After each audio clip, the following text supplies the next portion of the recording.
এভাবে গোশত রান্না খেলে সারা জীবন মনে রাখবেন সেই রান্নাটা, সেই মানুষটাকে মনে রাখুন কিংবা না রাখুন। আসসালামু আলাইকুম everyone, welcome back to my channel. আমি এই তো রান্না করব বলে চলে আসলাম প্রতিদিনের মতো আপনাদের মাঝে।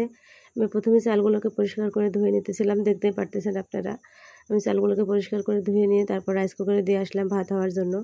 তারপরে তো আটাগুলোকে খামিরা করে নিচ্ছিলাম। এভাবে নিয়ে আমি তৈরি করে নিয়ে তারপর রুটিগুলোকে তৈরি করে নিব।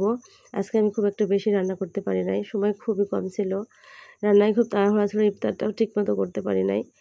মানে সেই তাড়া ছিল ঈদের সময়, রোজা রোজা মুখে, তারপর মানে শরীরটাও খুব একটা ভালো যাচ্ছে না, তার উপর আবার ঈদ সামনে। কিন্তু আমাদের মেয়েদের ঈদের সময় কাজ করতেই হবে, এক্সট্রা কাজ, মানে কাজ করা আছে তারপরেও আর একটু করতে হবে, নইলে ভালো লাগে না। ঈদ মানে আনন্দ, আমাদের আনন্দ ওটাই। সব কিছু পরিষ্কার করা, ঘর দুয়ার, আসবাবপত্র, জামা কাপড় সব কিছু এক্সট্রা পরিষ্কার না করলে কেমন জানি ভালো লাগে না। সবগুলোই পরিষ্কার থাকা সত্ত্বেও আর একটু পরিষ্কার করতে হবে, সেটাই আনন্দ।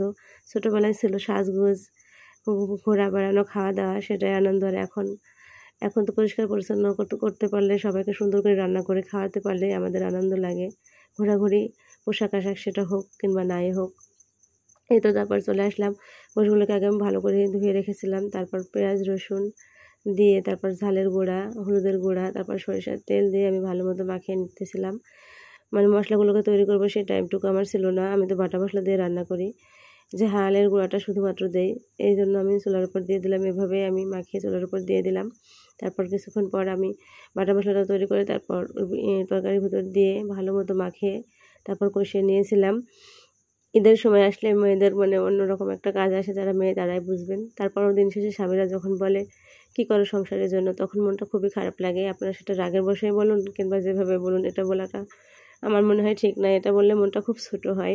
আপনারা যদি একটু অনুপ্রেরণা দেন, বন্ধুত্বের সঙ্গে আমাদের পাশে থাকেন, তাহলে আমাদের সংসারটা করতে এমনি থেকেও ভালো লাগে, আরও বেশি বেশি ভালো লাগবে।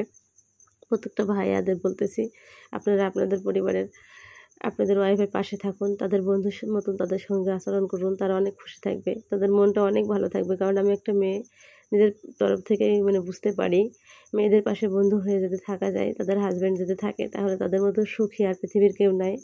যদি সংসারে মানে অনেক বেশি অর্থ সম্পদ এরকম থাকতে হবে এরকম না, আপনারা যেভাবে আছেন সেভাবেই থাকলে মেয়েরা মানে খুশি হয় যদি তার স্বামী তার বন্ধুত্বের সাথে তার সঙ্গে থাকে, বন্ধুর মতো পাশে থাকে। এই তো তারপর আমার রান্না প্রায় শেষের দিকে, এভাবে আমি রান্না করে নিয়েছিলাম।